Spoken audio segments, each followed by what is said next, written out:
Hey guys, my name is Elijah, and in this tutorial I want to show you how to zoom in on a picture in Premiere Pro.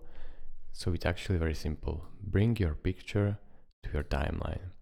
Now, if you want to zoom in just to look at your picture, you can always click on your picture and zoom right here. Select zoom level and select which zoom you want. So I want 200%. Or I want 400%. So this way I will be zooming in on my picture. I can set it back to fit. And now if we want to zoom in the video, you will have to do scale.